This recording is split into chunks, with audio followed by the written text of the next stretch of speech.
Hi barattoota akkam jirtan nagaa keessanii har'a kan ilaallu psychology chapter 4 memory in the forgetting isa jedhu wajjin ilaalla. Namni asin dura video freshman isin hojjedhen turre inni kun video isa jalqabaati. Kanaan booda garuu videoowwan hedduu isiniif dalaguudhaaf murteessee jira. Kanaaf isinis wanti isin gootan video kana like godhuudhaan viral naafasa akkasuma ammoo hiriyoota keessaniif share godhuudhaan channel kanaafis haaraa yoo taatan subscribe godhuudhaan eegalaa isin jedha. Akkasuma wantoota hedduu ni ilaalla. Tutorial video qofa osoo hin taane gaaffiiwwan garagaraa midi examii akkasuma midi examii fi final examis ni hojjennachaadha. Kanaaf paartii kana jalatti kan nuti ilaallu memory in the forgetting isa jedhu ilaalla jechaadha. Memory fi waa yaadatuu fi akkasuma dagatuu isa jedhu jechaadha. As jalatti wantoonni isin xiyyeeffannaadhaan erga chapterii kana fixanii wantoonni isin xiyyeeffannaan ilaaluu qabdan maal fa'a? What is memory? What is the meaning of memory? Meaning of memory ilaaluun beekuun dirqamachaadha. What is the function of memory?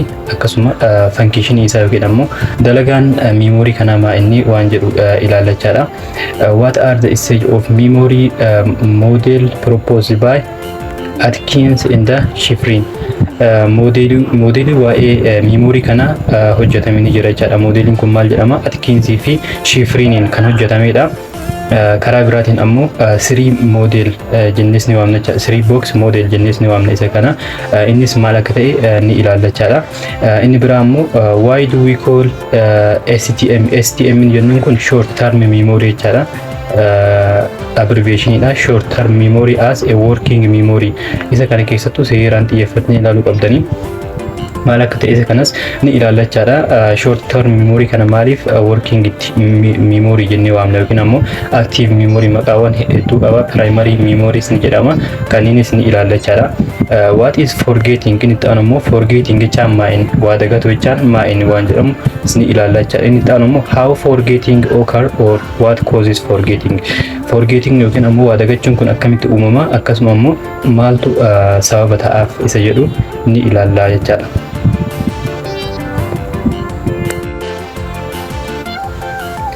Meaning and process of memory. Inni ta'an ammoo kan nuti ilaallu hiikaa fi akkasuma ammoo processiiwwan memory ilaallachaadha. Memory yeroo jennu ka isin beektan kana yookiin ammoo kan mobaayilaa kana osoo hin ta'in waa'ee namaati kan nuti haasaa jirru jechaadha. Waa'ee psychology waan ta'eef waa'ee namaati jechaadha. Memory namaati kan nuti ilaallu. Hiikaan isaa maa inni akkasuma ammoo processiiwwan memory kana maal fa'a isaan jedhanis ni ilaalla jechaadha.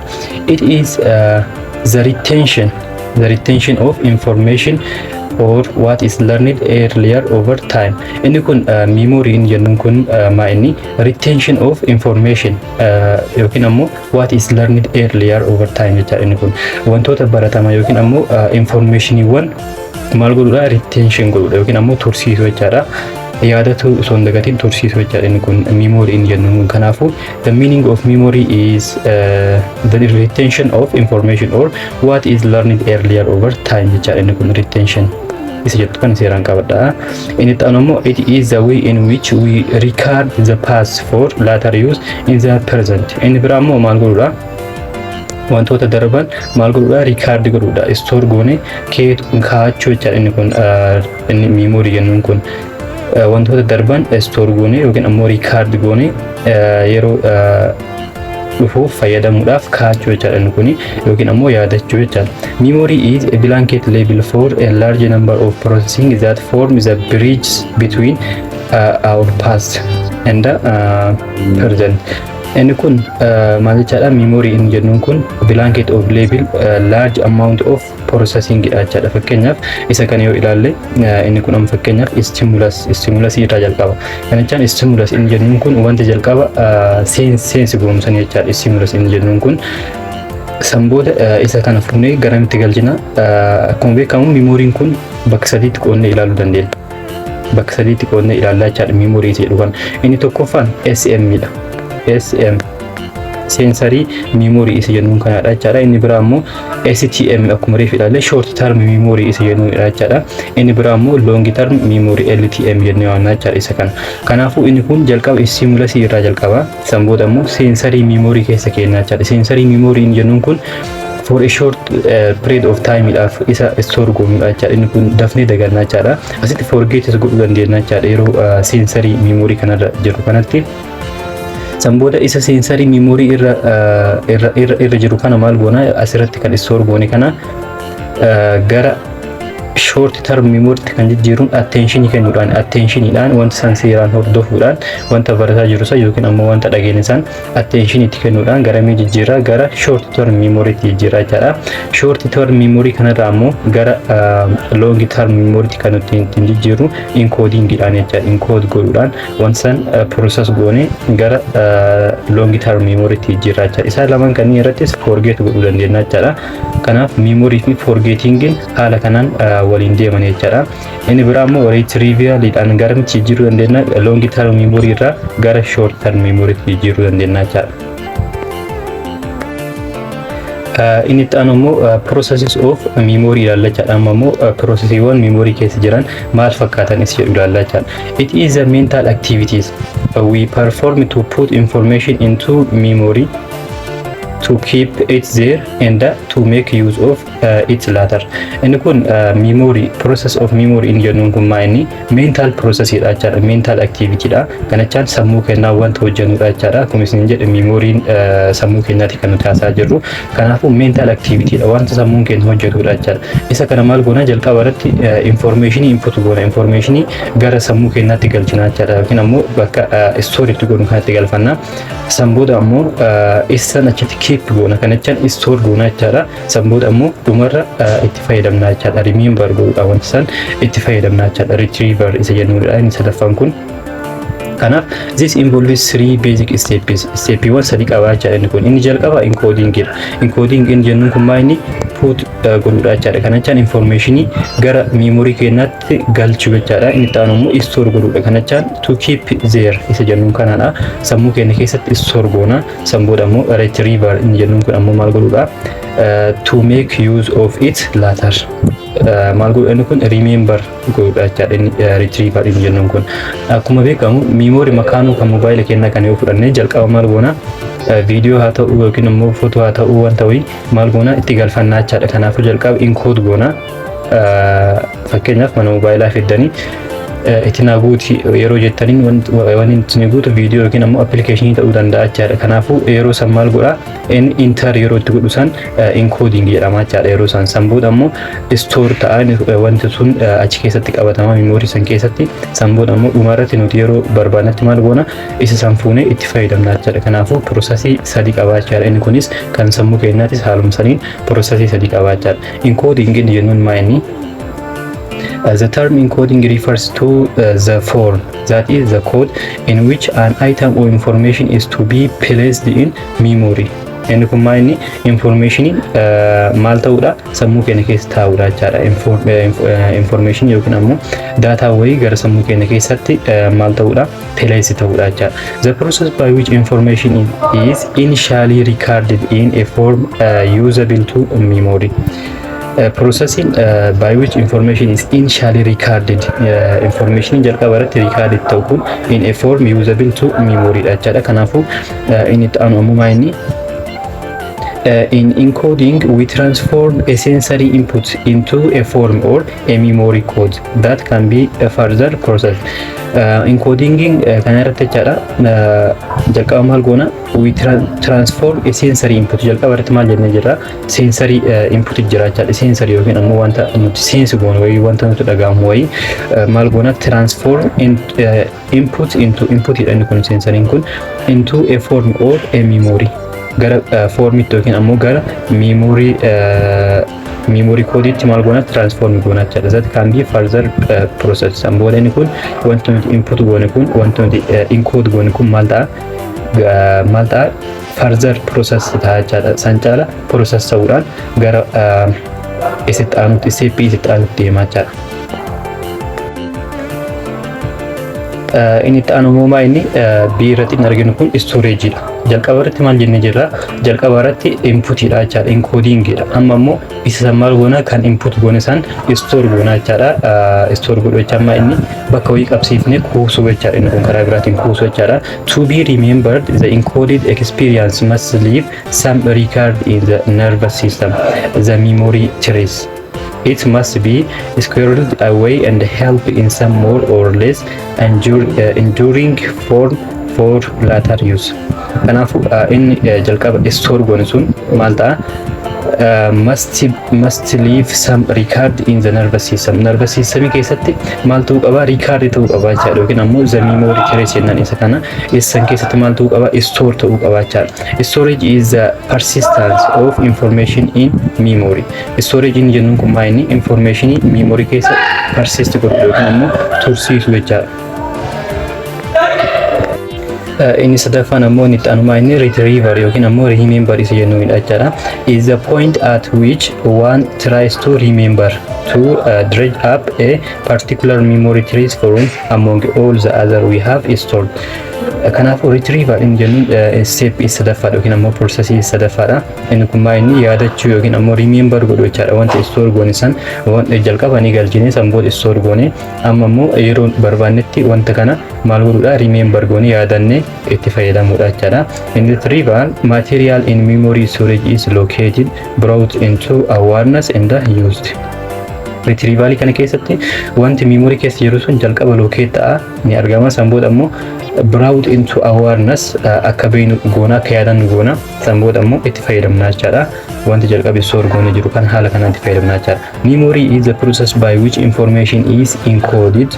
Phase 1 inni kun encoded inni jennuun stored san booda phase 2 dha inni stored inni jennuun kun inni sadaffaan ammoo later retrieved ta'a jechaadha. Kanaafuu inni kun phase sadii qaba jechaadha. Memory inni jennuun kun process dha inni kun. Kanaafuu storage qofa miti memory wanti isin beeku qabdan. Memory yeroo jedhamu kan nuti beeknu mobile keenya irratti wanta wayii kuusuudha jennee fudhan yeroo baay'ee garuu inni kun kuusuu qofa miti kan sammuu keenyaa kun inni step sadii qaba jechaadha. Jalqaba encode godhuudha san booda store godhuudha san booda ammoo retrieve yookiin ammoo remember godhuudha jechaadha. Kanaafuu isa kana fakkaata jechaadha processiiwwan memory. Inni ta'an ammoo stages structures of memory stage yookiin ammoo structures of memory ilaalla jechaadha. Inni kun according to Atkins and Schifrin 1968 memory has three structures. Memory structure sadi qaba jechaadha. Inni jalqaba sensory memory yookiin ammoo sensory register isa jennuunidha. Inni lammaffaan ammoo short term memory dha. Inni sadaffaan ammoo long term memory dha jechaadha. Sensory memory isa jedhu kana SM jennee bakka buusuu dandeenya yookiin ammoo register sensory register SR jennee bakka buusuu dandeenya jechaadha. Isa lammaffaa ammoo short term memory STM jennee bakka buufna. Long term memory LTM jennee bakka buufna jechaadha. Kanaafuu bifa kanaan abbreviation isaaniitis beekuu qabdan jechaadha. Inni jalqaba kan nuti ilaallu sensory memory yookiin ammoo sensory register jedhama jechaadha. It is the entry way to memory. First information is storage area dha jedhan inni kuni. Kanaafuu sensory memory inni jennuun kun entry jalqabaati yookiin ammoo jalqaba information gara sammuu keenyaa gara memory keenyaa kan ittiin seenuudha jechaadha. First information storage area dha jedhan inni kun. Kanaafuu information jalqaba bakka kanatti kuufama jechaadha. Sensory memory isa jennuun kana irratti. It acts as a holding bin. Retaining information until we can select items for attention jechaadha. Kanaafuu inni kun maal godha informationiiwwan hold nuuf godha jechaadha. Hold godhee hamma sa'aatii murtaa'aa wayiitiif inni kun sa'aatii dheeraadhaaf hin ta'u jechaadha. As keessa informationiin hanga nuti maal goonutti hanga nuti attention goone gara steppitti aanutti dabarsunutti hold nuuf godha jechaadha. Garuu taayimiin isaa baay'ee brief kan taatedha. It gives us a brief time to decide whether information is extraneous or important. Extraneous in jennuun tun as keessa isiniif kaa'ee jira. Not important jechaadha extraneous in jennuun kun. Kanaafuu fakkeenyaaf information wayii ni dhageenna. Information dhageenye san barbaachisaadha moo barbaachisaa miti. Extraneous dha moo important dha isa jedhu hanga nuti murteessinuuf hold nuuf godha jechaadha. Nuuf store godha. Garuu san caala yoo nuti sa'aatii dheeraa kan turu taate maal godha ni dagatama jechaadha. Achi keessa baduudhaan information san dagatuu dandeenya jechaadha. Kanaafuu sensory memory jennuun kun short time dhaaf jechaadha. It can hold virtually all the information reaching out senses for a brief time. Kanaafuu maal godhannu kun information gara memory itti galan hundi isaatu store godha jechaadha. Hold nuuf godha. Store sun ta'in hold nuuf godha jechaadha. Reaching out senses for a brief time. Kanaafuu sa'aatii murtaa'aa wayitiif sa'aatii xiqqoo wayitiif nuuf hold godha jechaadha. Nuuf qabaa sanbooda ammoo maal godha sanbooda ni dagatamaa jechaadha. Gara step itti aanutti yookiin ammoo gara short term memory dafnee waan dabarsin yookiin ammoo dafnee decide yoon godhin importantidha moo importantii miti isa jedhu yoo dafnee decide godhin maal godha ni dagatamaa jechaadha information sun. Kanaafuu inni kun haala kanaan qabatuu qabdanii jechaadha isa jalqabaate waan ta'eef. Inni itti aanu ammoo for instance virtual image fi visual image fi auditory image yoo ilaalle kuniin example short term sensory memory ifam sensory memory visual image visual jecha inni wanta nuti arginu wayite jechaadha. Visual image yookiin ammoo iconic memory jennee waamna jechaadha. Isa kana remain in the visual system for a maximum of 1 second. Argitanii amma isa kana inni kun amma sensory memory dha jechaadha. Visual image inni jennuun kun image wayii wanta argine wayii image isaa yaadatuudhaaf yookiin ammoo iconic memory yoo jennes visual image dha jechaadha. Isa kan lama adda baasa. Iconic memory fi echoic memory isa jedhu kan adda baasa. Iconic memory inni jedhu visual image dha. Echoic memory inni jedhu ammoo auditory image dha jechaadha. Wanta dhageenye wayii sammuu keenya keessatti image isaa kaasuudhaan sanboota hamma wayii sa'aatii murtaa'aa wayiitiif yaadatu jechaadha. Visual jechaan ammoo wanta argine wayii sammuu keenya keessatti memory keenya keessatti sa'aatii murtaa'aa wayiitiif image isaa yaadatu jechaadha. Kanaafuu inni visualiin kun wanti argine sun sakandii tokko qofaaf tura jechaadha. Sanbooda ni dagatama dafnee decide yoon godhin importantidha moo importantii miti jennee dafnee yoo decide godhin ni dagatama jechaadha. Inni itti aanu ammoo auditory image inni jennuun kun remain in the auditory system for a slightly longer time. Kana caalaa time isa xiqqoo kan dabalaa jechaadha. Inni kun around 2 seconds hanga sakandii 2 tursiisuu danda'a jechaadha. Wanta dhageenye wayii image isaa san hamma wayii tursiisuu dandeenya jechaadha. Kanaafuu visual image isa jedhu iconic memory ta'uu isaa akkasumas sakandii tokkoof tursiifamuu isaa. Auditory image inni jedhamu echoic memory fi akkasuma ammoo sakandii 2 tursiifamuu isaa yaadachuu qabdanii jechaadha. Information is accurate representation of the environmental information but unprocessed. As keessatti sensory memory kana keessatti information maa inni accurate representation of the environmental information dha jechaadha. Inni kun environmental information kana kan bakka nuuf bu'udha jechaadha. Represent kan nuuf godhudha. Garuu inni kun as keessatti maa inni unprocessed dha.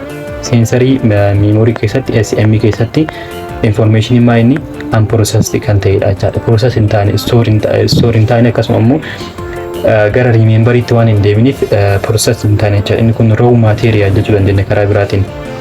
Asniif kaa'ee jira. Isa kanas sensory memory inni jennu kun accurate dha. Information sun information accurate ta'edha. Akkasuma immoo raawwidha. Raw material dha yookiin ammoo raw information dha jechaadha. Information process hin ta'in jechaadha karaa biraatiin raw inni jennuun kun.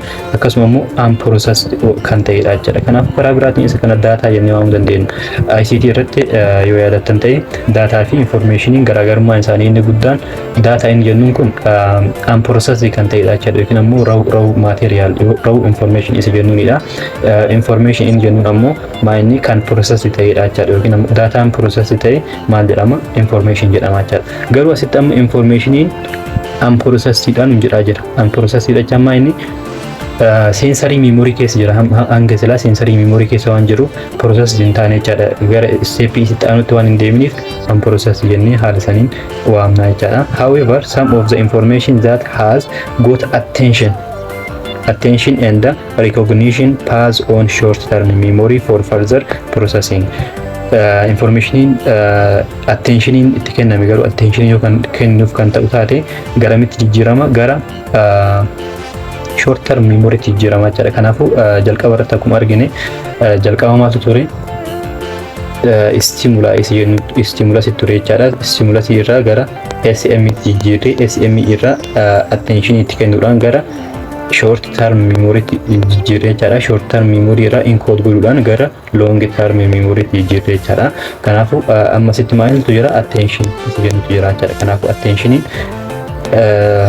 sensory memory irraa gara short term memory akka jijjiiramu kan nuuf godhudha jechaadha.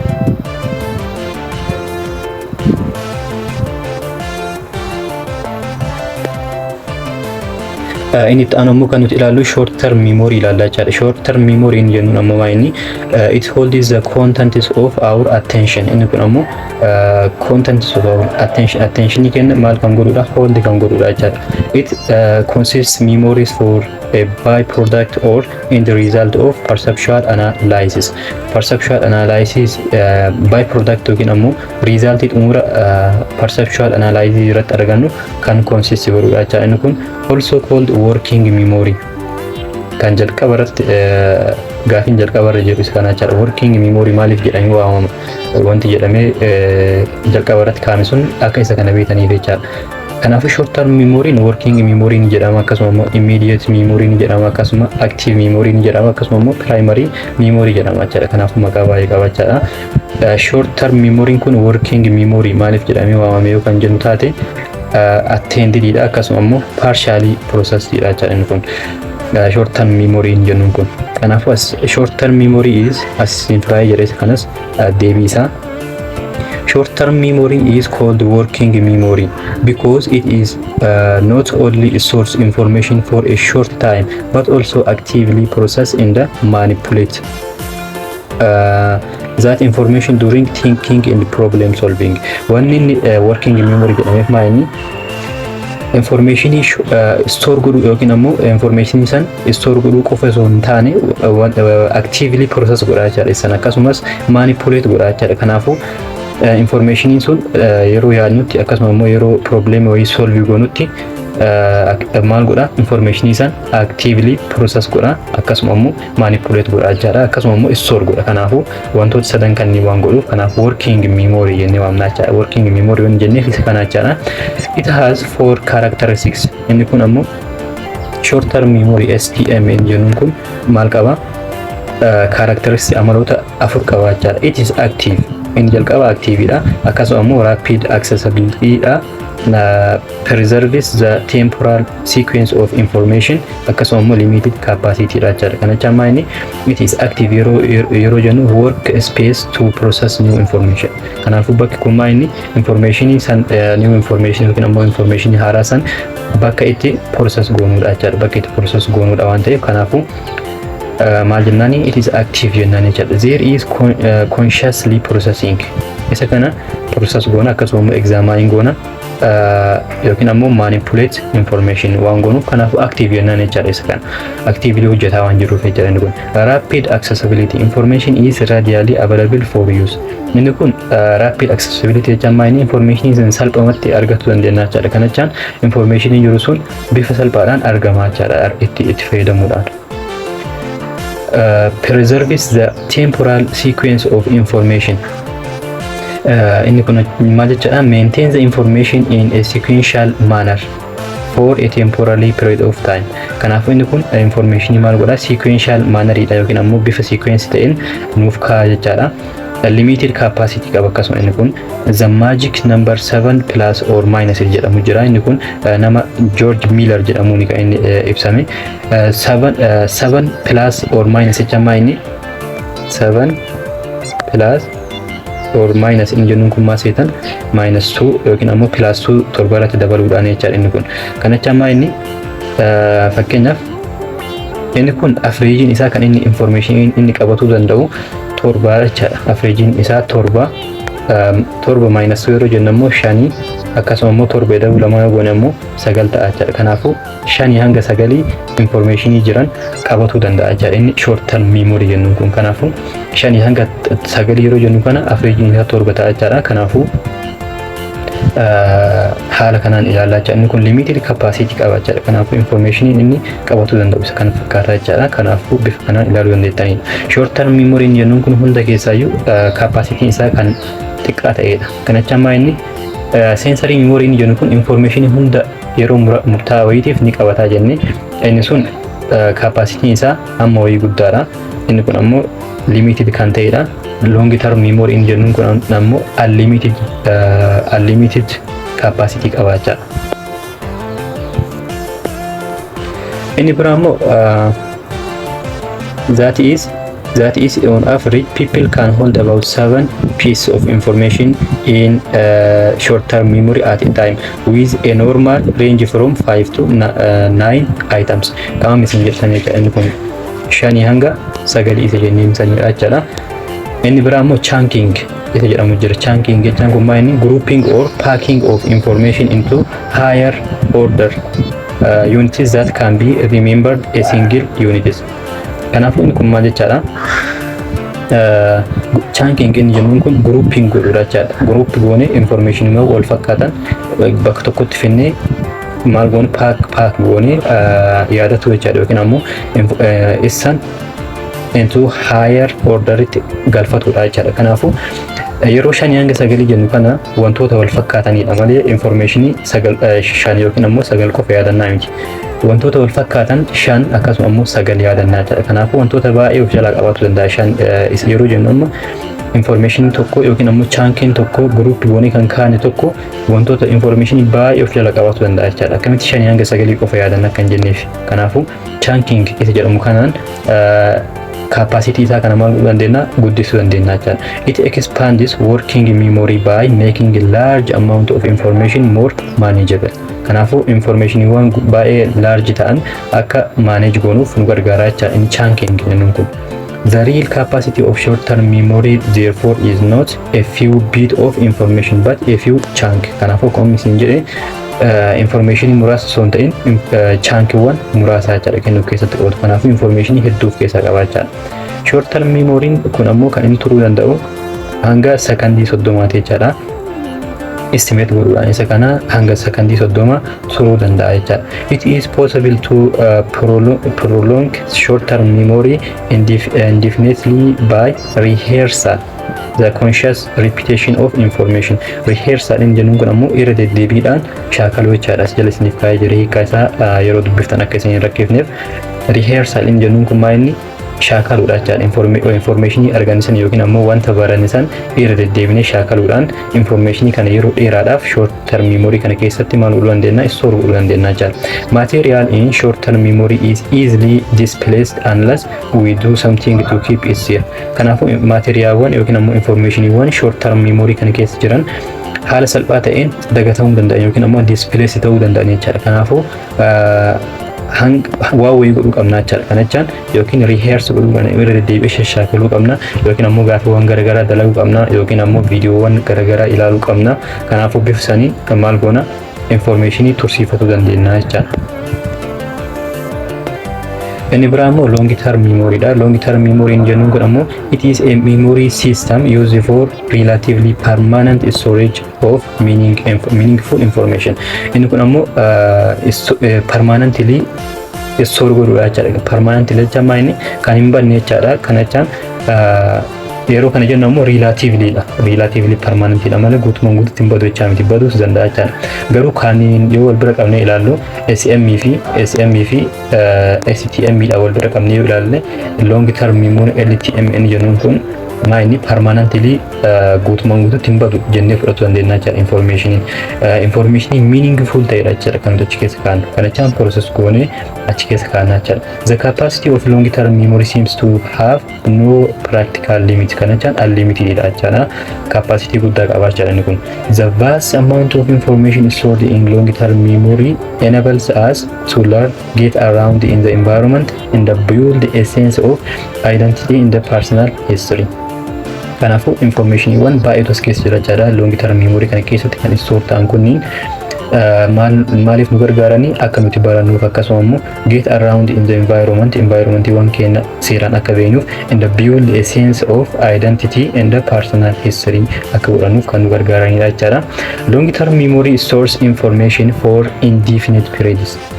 Indefinite period yeroo jennu kana yeroo hin daangoofneef jechaadha. Siifikaa'ee jira hiikeesaa. Yeroo hin daangoofneef kan nuti store goonudha jechaadha. It may last for days, guyyootaaf turuu danda'a yookiin ammoo ji'ootaaf yookiin ammoo waggaadhaaf yookiin ammoo guutumaan guututti hanga nuti lubbuun jirru turuu danda'a jechaadha. Kanaafuu yeroo isaa murtaa'aa miti jechaadha. Long term memory jennuun kun ammoo organize kan ta'edha. Akkasuma ammoo meaningful hiika kan qabudha. Fully process kan ta'edha jechaadha. Guutumaan guututti process ta'ee jira inni kun. Kanaafuu yeroo dheeraadhaaf kan turuu danda'udha jechaadha. Inni biraa immoo sub systems of long term memory. Long term memory jennu kan ammoo bakka garagaraatti hirree ilaaluu dandeenya jechaadha. Akkuma argitan haala kana isiniif qopheessee jira PDF kana edit gochuudhaan. Kanaafuu PDF kana argatu yoo barbaadan akkuma argitan baay'ee salphaadha asirraa dubbisuudhaaf akkasuma ammoo attractive wanta ta'e barbaada sammuun kennu kun akkuma reef isin jedhe karaa garaagaraatiin yaadachuu qabdan jechaadha. Information san kan isin store godhuu qabdan karaa garaagaraatiin yoo store hin godhin isin jalaa baduu danda'a jechaadha. Isa kana keessa meetodiin yeroo baay'ee fayyadamu keessaa inni tokko highlight godhuudhaan haala kanaan highlight godhee qabadhaa jechaadha. Informationiiwwan yookiin ammoo wantoota baradhe kanaafuu haala kanaan highlight isin godhuudhaan akkasuma ammoo wantoota isin barbaachisu gubbaatti kan diimaa isiniif kakkaa'e kunni wantoota haala salphaan akka isin yaadattaniif isin gargaaranidha.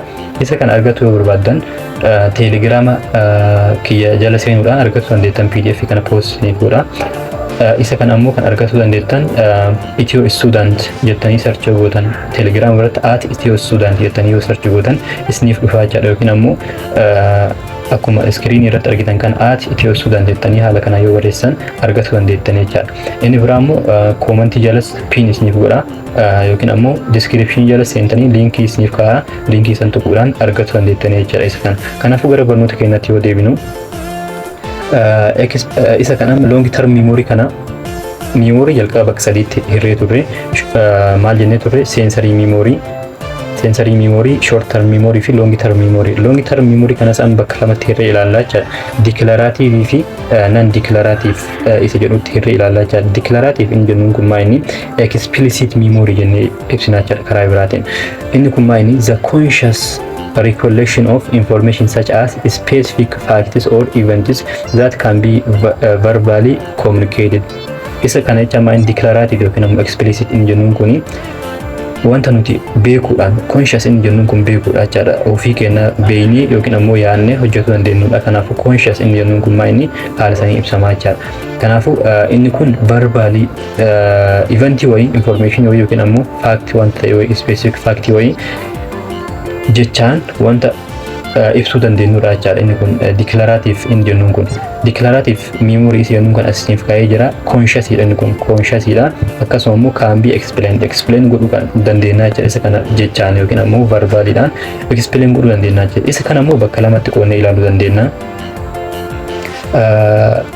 Semantic memory fi episodic memory jennee bakka lamatti qoonnaa jechaadha. Semantic memory inni jennuun kun factual knowledge general knowledge jechuu dandeenya yookiin ammoo generally beekumsa fact ta'e wayii dhugaa ta'e wayii akkasuma ammoo like the meaning of words hiika jechoota konseptiiwwan garaagaraa akkasuma ability to do maths hojjetuudhaaf dandeettii nu qabnu kun maa inni wanta nuti conscious taanee yookiin ammoo yaannee hojjannudha jechaadha. Kanaafuu inni kun wanta beekuu dandeenyudha aware taanee wanta nuti hojjetuu dandeenyudha jechaadha.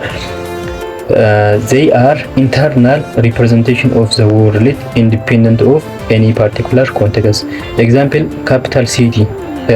Example as isiniif kaa'ee jira. Capital city, formula, word meaning.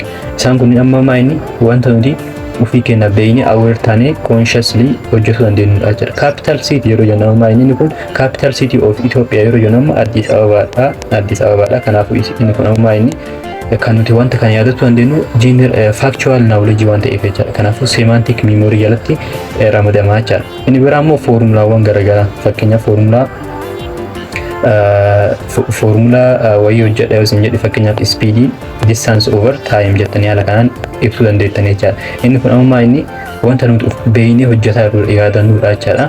Kanaafuu inni kun ammaa inni semantic jalatti ramadamaa jira. Inni biraa immoo hiika jechootaas yoo ilaalle fakkeenyaaf declarative inni jennu kun verbally communicate godhuu wanta dandeenyudha jechaadha. Kanaafuu amma inni kun hiikaan nuti amma asitti ibsaa jirru kun maa inni semantic memory jalatti ramadamaa jira.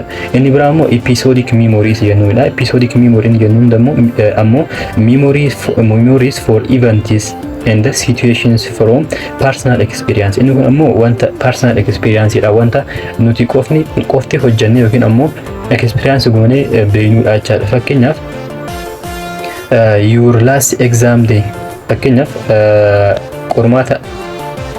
qormaata xumuraa guyyaa isaa yoo ka yaadannu taate, fakkeenyaaf your last exam day guyyaa xumura qormaata kennaa yookaan beeynu taate, inni kun amma inni nu qofatu beeynu personally dha jechaadha. Inni kun wanta eventii wayii yookiin ammoo wanta fact ta'e osoo hin ta'in wanta nuti beeynuudha jechaadha. Personal wanta ta'e ammoo episodic memory jennee waamna jechaadha. Birthday fakkeenyaaf guyyaa dhaloota kennaa personal experience dha jechaadha. Inni kunis trip bakka wayii imala wayii yookaan deemnu taate, inni isaan kun immoo episodic memory warra jedhamanidha jechaadha. Kanaaf inni ta'an ammoo non declarative keessattuu wanta diimaadhaan isiniif kaayanii seera yaadadha. Qormaata irratti dhufuu danda'a waan ta'eef. Inni biraa ammoo non declarative yookiin ammoo implicit memory isa jennuudha. Inni kun ammoo inni isa kanas haala kanas isiniif kaayee jira. This is a memory you use without thinking about it unconsciously. Inni kun ammoo unconsciously dha jechaadha. Isoo itti yaadin without thinking about it. Isoo itti yaadin wanta nuti goonuudha jechaadha. Inni kun wanta inni procedural wanta ta'edha jechaadha. Fakkeenyaaf behaviors is affected by prior experience without that experience being consciously recollected. Kana jecha inni unconsciously wanta nuti goonuudha jechaadha. So aware hin ta'in, so hin beekin wanta nuti goonuudha jechaadha. One of the most important kind of implicit memory is procedural memory dha. Example non declarative yookiin ammoo implicit memory kana inni procedural memory kan jedhamudha. It is the how to knowledge of the procedures or skills, knowing how to comb your hair. Fakkeenyaaf rifeensa keenya akkaataa itti filannu beekuu jechaadha. Inni kun fakkeenyaaf inni kun inni procedural memory dha jechaadha. Kana jechaan fakkeenyaaf filaa fuunee akkaataa itti filannu yaaduun nu barbaachisa jechaadha. Hin beekna waan ta'eef maal goona unconsciously san ni filannaa jechaadha. Kanaafuu inni kun example isa tokko. Inni biraa ammoo use a pencil, pensilii fayyadamuu, akkasuma ammoo swim, daakuu, isaan kun immoo inni example procedural warra ta'anidha jechaadha. Implicit memory inni jedhu kun inni unconscious dha, wanta osoo itti yaadin goonuudha. Shown through actions, actionidha wanta mul'ifnuudha jechaadha inni kun. Example riding a bicycle, fakkeenyaaf saayikilii oofuun jalqaba yoo kan barannee jiru taate, amma saayikilii yeroo korre itti yaadneeti miti kan nuti oofnusan akkaataa godhan hunda waan beeknuuf, garuu jalqaba yeroo barannu san amma inni consciously wanta hunda itti yaaduudhaan baratuu qabna jechaadha. Maaliif waan hin beekneef akkaataa godhan haala kamiin akka oofan waan hin beekneef itti yaadneeti jechaadha. Amma garuu erga barannee booda garuu baayisikilii kana oofuudhaaf isoo itti yaadiin oofuu dandeenya jechaadha. Gara barbaanne nama wajjin haasaa fakkeenyaaf fireenii qabuu dandeenya, akkasuma immoo akka barbaanne godhuu dandeenya jechaadha.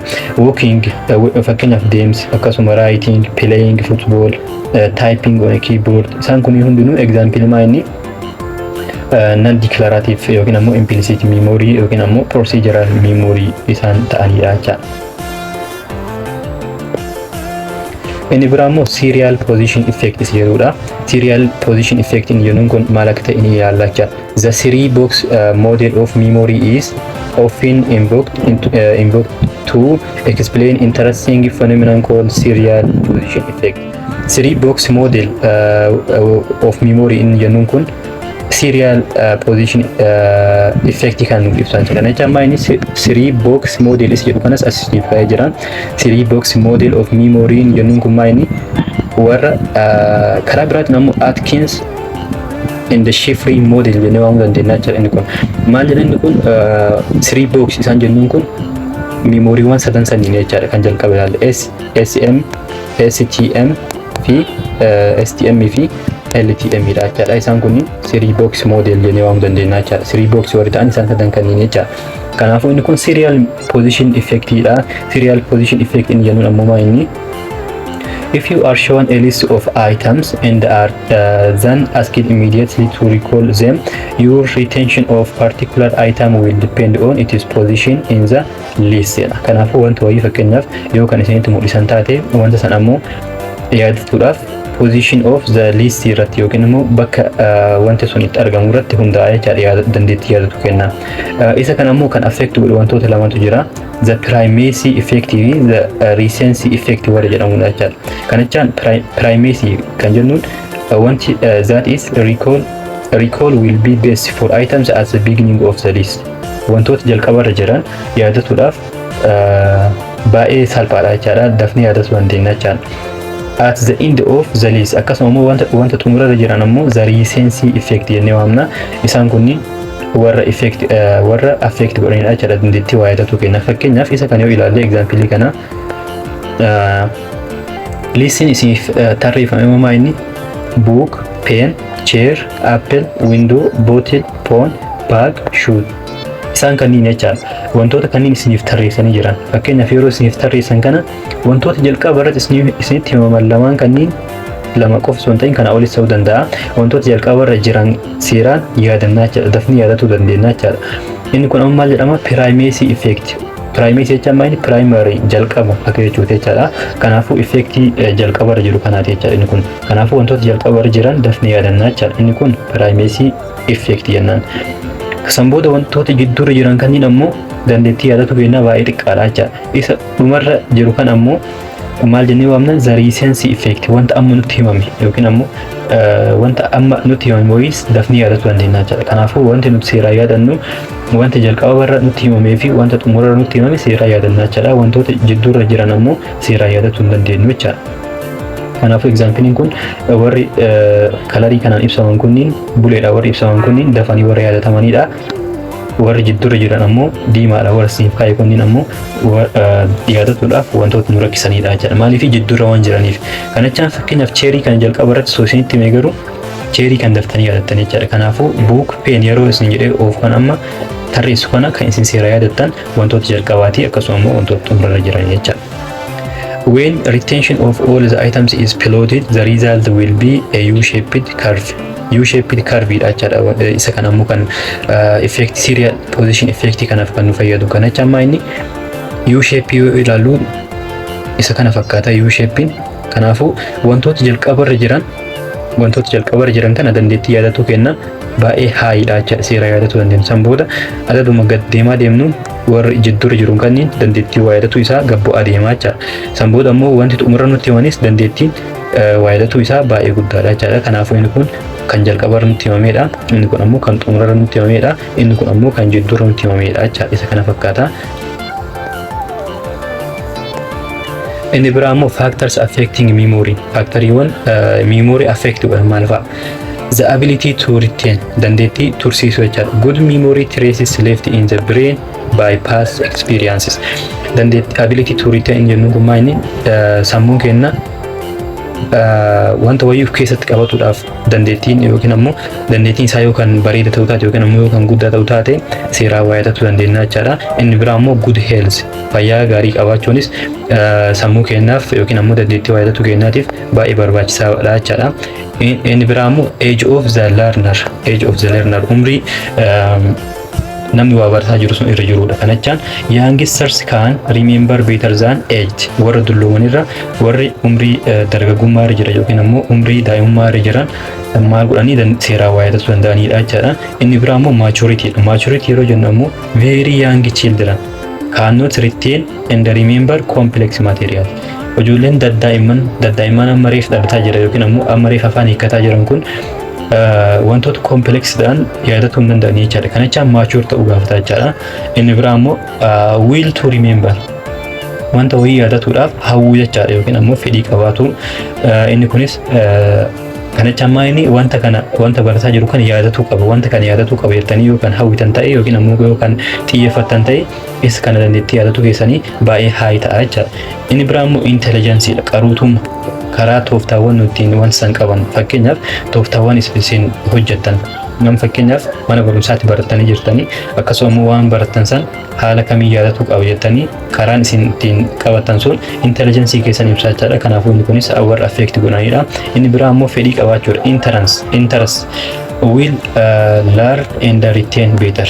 Kanaafuu interest yoo kan qaban taate baratuudhaaf maayini inni kunis akka meemoriin kenna seeraan waa yaadatu nuuf godha jecha. Inni biraa immoo overlearning yeroo jedhamu negative fakkaata garuu negative miti.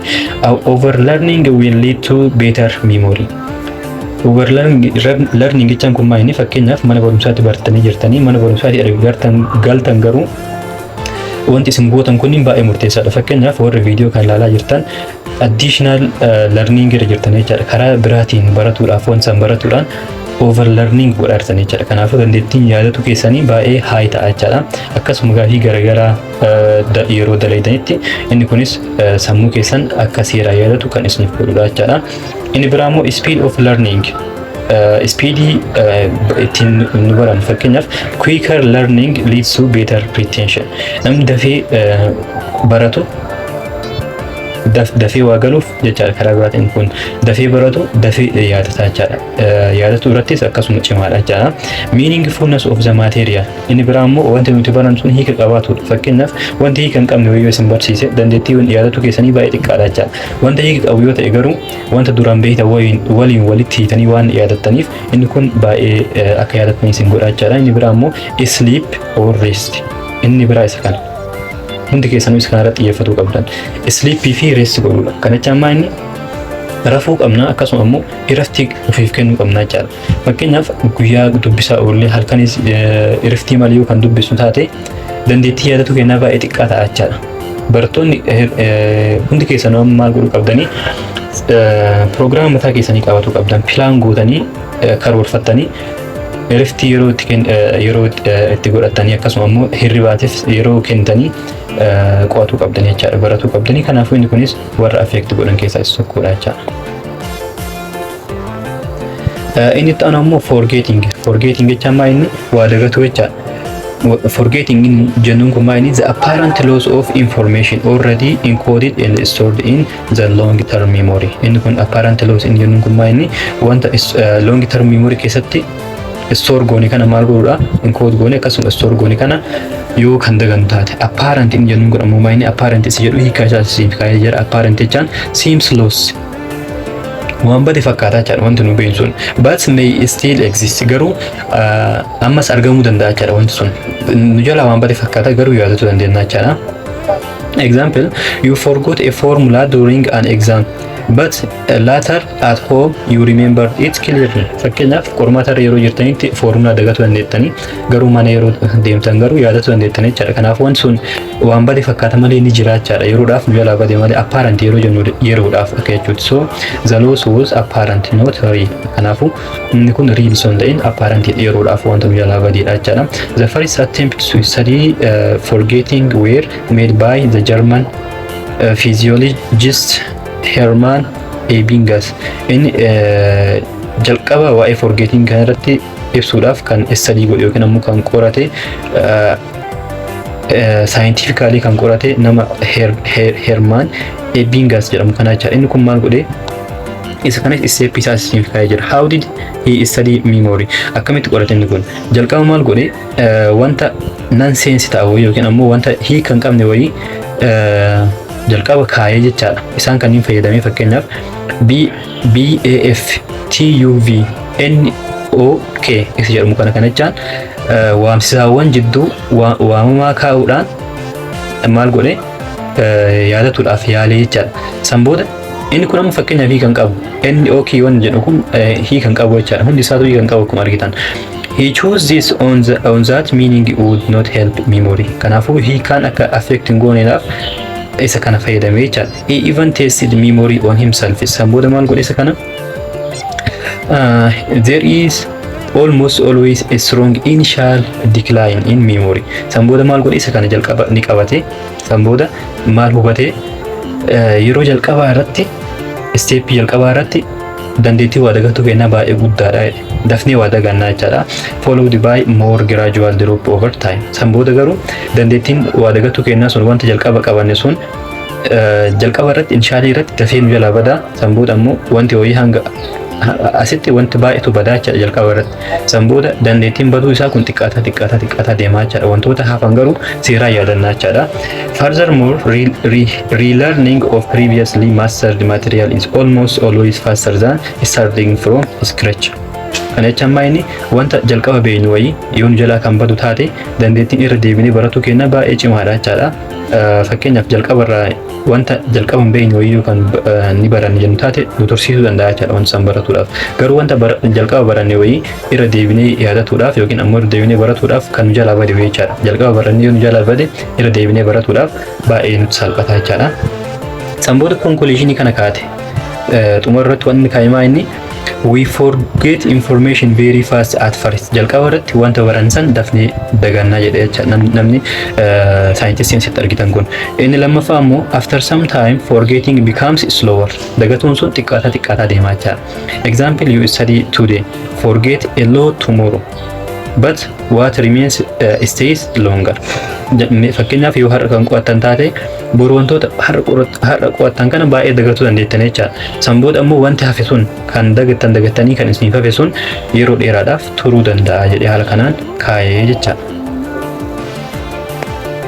Inni biraa immoo theories of forgetting. Theories of forgetting isaan jennuun kun maal fa'a? Psychologists have proposed 5 mechanisms. Mechanismiiwwan shanan kaa'anii jechaadha. Theoryiiwwan shanan. Inni tokkoffaan the decay theory dha. Inni lammaffaan ammoo replacement of old memory by new memory dha. Inni biraa immoo interference isa jennuudha. Inni afuraffaan motivated forgetting dha. Shanaffaan cue dependent forgetting dha jechaadha. Inni jalqaba amaa inni decay occurs in sensory memory and that it occurs in the short term memory as well unless we rehearse the material. Decay in jennuun kun inni information nuti qaban sun jalaa badu jechaadha. Memory traces or engrams fade with time if they are not accessed now in the sun. Wansa yoo irra deemnee fayyadamuu yookiin ammoo yoo irra deemnee yaadatin nu jalaa badaa jechaadha. Kanaafuu decay in jennuun kun inni isa keessatti uumama SM fi STM keessatti jechaadha baay'inaan kan inni nu jalaa badu information. In a decay the trace simply fades away with nothing left behind because of the passage of the time. Yeroo taayimiin deemutti yeroon darbaa deemutti wanti sun fade ta'aa deemaa jechaadha yookiin ammoo dagatamaa deemaa jechaadha. Inni biraa immoo interference theory isa jennuudha. It occurs because similar items of information interfere with one another. Interference inni jennuun kun inni wanti wal fakkaataan ta'an maal ta'ani wal jalan warkaa dhahamanii jechaadha. Kam akka ta'e addaan beekuudhaaf rakkannaa jechaadha. In either storage or retrieval. Isa kan ammoo bakka lamatti qoodudhaan ilaaluu dandeenya. Proactive interference fi retroactive interference. Proactive inni jennuun kun inni information learned earlier interferes with recall of the newer material. Proactive interference inni jennuun kun wanti jalqaba beeynu wayii wanta haaraa akka isa fakkaatu jechaadha. Wanta haaraa isa fakkaatu akka nuti yaadan nu godha jechaadha. Retroactive inni jennuun kun ammoo wanti haaraan wanta duraan ture wayii akka nuti yaadanne kan nu godhudha jechaadha. Inni biraa immoo new memory for old yookiin ammoo displacement theory jenna inni kun. This theory holds that new information entering memory can wipe out old information. Wanta haaraan gara sammuu keenyaa seenu yookiin ammoo gara memory keenyaa seenu wanta information old ta'e yookiin ammoo kan duraan ture maal godha? Swipe out godha jechaadha. Akka nuti dagannu yookiin ammoo akka nuti irraanfannu godha jechaadha. Just as recording on the audio or video tape will obliterate wipe out the original material. Fakkeenyaaf hundi keessanuu kaasetti duraan ture kan reediyoo bananii keessa kaanii dhageeffatan tokko yaadattan jedhe yaada. Isa san amma maal goona irraa haynee wanta duraan keessa ture irraa haynee wanta haaraa irratti maal godhuu dandeenya wanta haaraa irratti waraabuu dandeenya jechaadha. Kanaafuu inni sun maalidha wanni haaraan amma dhufe kun wanta duraan ture san maal godha balleessuudhaan wanti haaraan bakka isaa san qabataa jechaadha. Kanaafuu isa kanaa jechaadha inni theory inni ta'an. Inni biraa immoo motivated forgetting. Motivated forgetting inni jennuun kun ammoo inni Sigmund Freud maintained that people forget because they block from consciousness those memories that are too threatening or painful to live with, and he called this self-proactive process reparation jedhee waamee jira. Inni kun inni Sigmund Freud isa kana yeroo ibsu wanta yaadatuudhaaf yookiin ammoo yeroo yaadannutti nu sodaachisan wayii yookiin ammoo nu dhukkubsan wayii maal goona akka yaadanneef block godhuudha jechaadha. Block godhuudha akka yaadanneef wanta san consciously akka hin yaadanneef wanta san maal godhuudha block yeroo goonuudha jedhee ibsa jechaadha. Motivated hin jennu isa kana. Kanaafuu wanta yeroo yaadannu nu sodaachisa yookiin ammoo nu dhukkubsa yookiin ammoo nutti hin tolle wayii akka yaadanneef uf dhoorguu jechuudha inni motivated forgetting hin jennuun kun. Inni biraa immoo cue dependent forgetting. Inni biraa immoo cue dependent forgetting isa jennuudha. Cue jecha amma inni hint jechaadha. Wanta fakkeenyaaf yeroo qabannu wayii waan wayiitii wal bira qabne yoo kan qabanu taate wanta san yoo kan daganu taateedha jedhani kun. When we lack retrieval cues, we may feel as if we have lost the call number for an entry in the mindless library. In a long-term memory, this type of memory failure may the most common type of all jedha. Kanaafuu long term memory keessatti isa kana jechaadha. Inni cue dependent forgetting in jennuun kun the most jechaadha. The most common type of all jechaadha. Kan badudha jechaadha. Failure sammuu long term memory keessatti uumamu isa kanadha jechaadha. Kanaafuu cue yeroo jennu maa inni fakkeenyaaf wanta haaraa wayii yeroo isinitti himamu wanta biraatii wal bira qabdanii wanta daftanii yaadatta wayiitii wal bira qabdanii hintii wayii ofii kennitanii qabattanii jechaadha. San booda yeroo wayii erga darbe booda wanta haaraa wanta isin wal bira qabdanii qabattan san yoo kan dagattan taate inni kun maa inni cue dependent forgetting jedhama jechaadha. Cue dependent forgetting jedhama jechaadha. Inni biraa immoo improving memory dha. Improving memory inni jennuun kun haala kamiin memory keenya improve goona, haala kamiin guddisuu dandeenya isa jedhudha. Inni tokkoffaan pay attention dha. Pay attention inni jennuun kun maa inni xiyyeeffannaa kennee wanta san dhageeffatu jechaadha. Kanaafuu pay attention yeroo kennu kana wanta san seeraan yaadachuu dandeenya. Kanaafuu memory keenya improve godhuu dandeenya jechaadha. Inni biraa immoo encode information in more than one way. Kanaafuu information karaa tokkoon olitti maal godhuudha gara sammuu keenya gara memory keenya galchuudha jechaadha. Kana jecha amma inni fakkeenyaaf mana barumsaatti isin barattanii jirtanii yeroo barattan kana information karaa tokkoon galfattanii jirtan. Inni lammaffaan ammoo galtanii viidiyoo ilaalaa jirtan. Amma viidiyoon isin ilaalaa jirtan kun karaa lammaffaadha yookiin ammoo viidiyoo tokkoffaa ilaaltanii lammaffaa mana barumsaas deemuu dandeettanii jechaadha. Kanaafuu karaa tokko oliin information galchaa jirra jechaadha. Kanaafuu dandeettii memory keenya baay'ee guddataa jechaadha yeroo kana. Inni biraa immoo add meaning dha. Add meaning yeroo jennu kana maa inni wanta baranne sanitti hiika kennu jechaadha. Hiika kennu fakkeenyaaf wanta wayii amma akkuma nama isin godhaa jiru kana wantoota PDF kanarra wanti ani isiniif kakkaa jiru kun diimaa irra marsuudhaan boksii diimaa ta'e kana keessatti kan isiniif kaa'aa jiru kun maa inni add meaning dha. Meaning isiniif kennaa jira jechaadha. Kanaafuu yeroo kana maa inni wanta embeeni wayii hiika itti kennee kan qabanu taate wanta san dafnee yaadannaa jechaadha. The more meaningful the material, the more likely it is to link up with information already in long term memory.